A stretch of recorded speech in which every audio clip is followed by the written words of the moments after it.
next few problems, we're going to go ahead and shade the area of the region described. So this one's telling us we're going less than mu plus 2 times sigma. Remember, that just means you're going 2 above the middle. So this is mu right here. So I'm going 2 above. So I'm starting here on this line. And then it says x is less than. So we're shading everything less than that. And I'll shade it this way. So I'm going to shade to the left, all the way down. And I didn't shade that well, but you get the point. Everything gets shaded. Same idea with this next one. So we're going minus sigma. So we're just going 1 less than our mean. So remember the mean's right in the middle. So we're going 1 less, which is right here, all the way to 3 above. So this is like a -1. This is positive 3. -1, positive 3. And this one's just saying shade between those. So I'm going to go ahead and shade everything in between those. And that is our answer. Last thing we're going to do is learn how to solve equations or solve problems using this information. So these are just really basic. So this one, we've got a set of data with a mean of 60 and a standard deviation of 7. So what I'm going to do is I'm going to take a curve and I'm going to go ahead and put my mean of 60 right in the middle. And then I'll keep adding my standard deviation as I go up. So 60 plus 7 is 67. If I add another 7, I get 74. And then I add 7 one more time and I get 81. So that gives me my first one, or first side, but now I need to go the other direction where I subtract 7.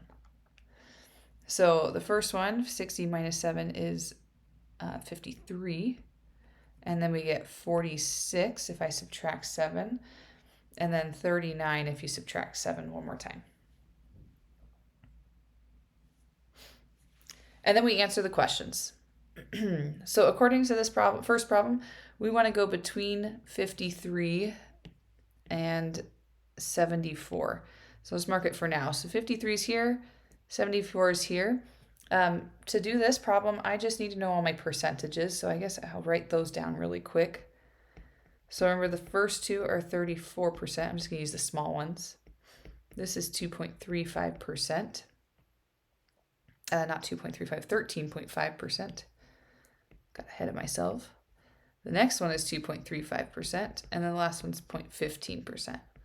And that's true on both sides. So this is also 13.5. This one's 2.35, and this is 0.15.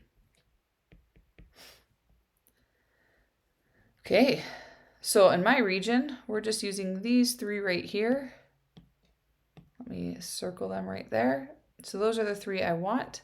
So I'll add those together. So 34 plus 34 plus 13.5.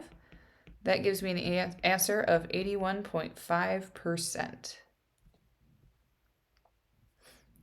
Okay, our next one says to go at least 67. So that just means 67 and above. So I'm adding all of those together. So 13.5 plus 2.35 plus 0.15. Type that into a calculator and you get 16%.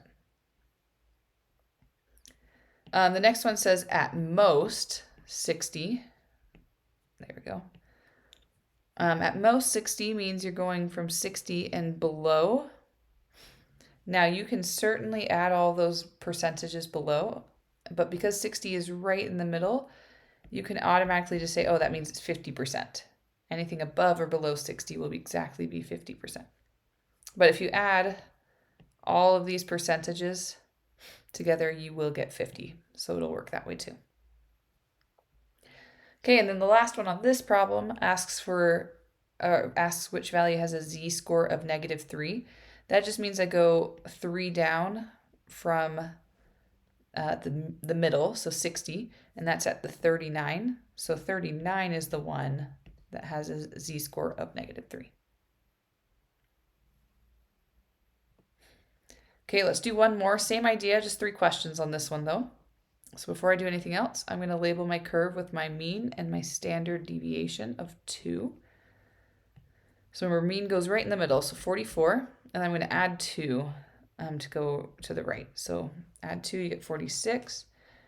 Add 2, you get 48, and then 50. To go backwards, I'll subtract 2.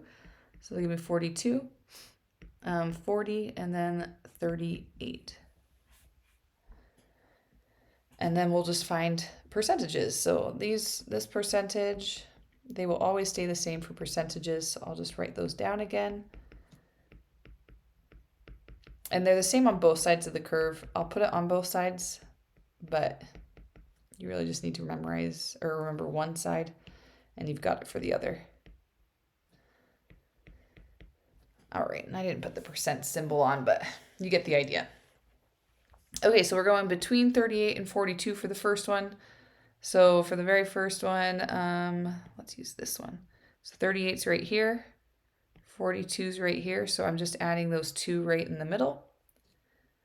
So we've got 2.35 plus 13.5. That is 15.85%.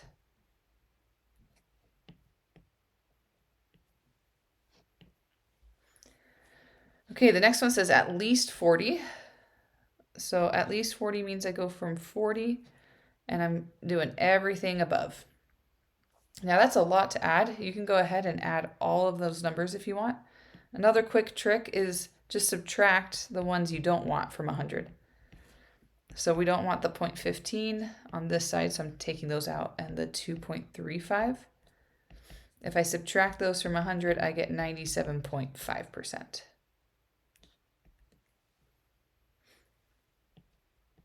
And then last but not least, z-score of 2, I look at the middle and I just go as positive 2, so I go up 2 from there, and that would be a z-score of, or a x value of 48, so that is the value that has a z-score of positive 2.